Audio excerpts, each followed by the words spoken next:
আসসালামু আলাইকুম, সবাই কেমন আছেন? আশা করি ভালো আছেন। ভিডিওটা যখন করছি আমি তখন খুলনাতে। তো সকালে উঠে আমি দেখলাম নিচে একটা R15 আছে, তো এটা নিয়ে বের হয়ে পড়লাম। বাসা থেকে প্রথমে আসলাম এই বাইপাস সড়কে। তো এখানে এসে চিন্তা করলাম যে সকালবেলা কফি খেতে পেলে খুব ভালো লাগতো।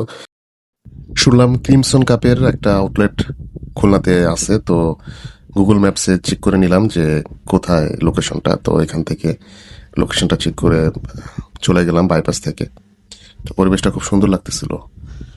আশেপাশের পরিবেশ, সময়, কাল, পাত্র সবকিছুই ভালো লাগতেছিল। তো দেখতেই পারতেছেন ওয়েদারটা খুবই সুন্দর, নির্মল। একটা সময় মনে হলো যে এই রুটটা আসলে আমার এই R15 এর জন্য সুইটেবল না, এটা ইয়ারবাস টাইপের কোনো কিছু জন্য ঠিক ছিল। যাই হোক, এখানে নেমে কিছুক্ষণ অক্সিজেন নিলাম, কিছু ছবি টবি তুললাম। রাস্তার দুই পাশের গাছ, নির্মল পরিবেশ।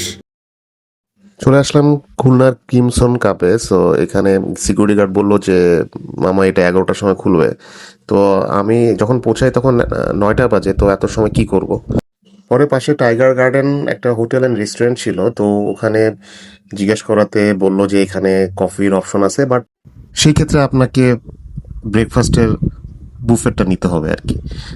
আমি তো গরিব মানুষ, পরে ভাবলাম যে বুফেট করার টাকা পাবো কই। পরে মনে হলো যে এবার ঈদে বড় লোক থেকে আমি অনেক লক্ষ লক্ষ টাকা পেয়েছিলাম।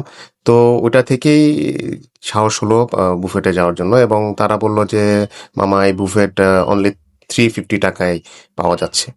আমি তো খুবই খুশি, মনে খুবই খুশি লাগতেছিল। এবং দেখতেই পারতেছেন রেস্টুরেন্টে বসে পাশের পরিবেশ উপলব্ধি করতে করতে আমি ব্রেকফাস্ট করতেছিলাম, স্যুপ খাচ্ছিলাম, ড্রিঙ্কস নিছিলাম।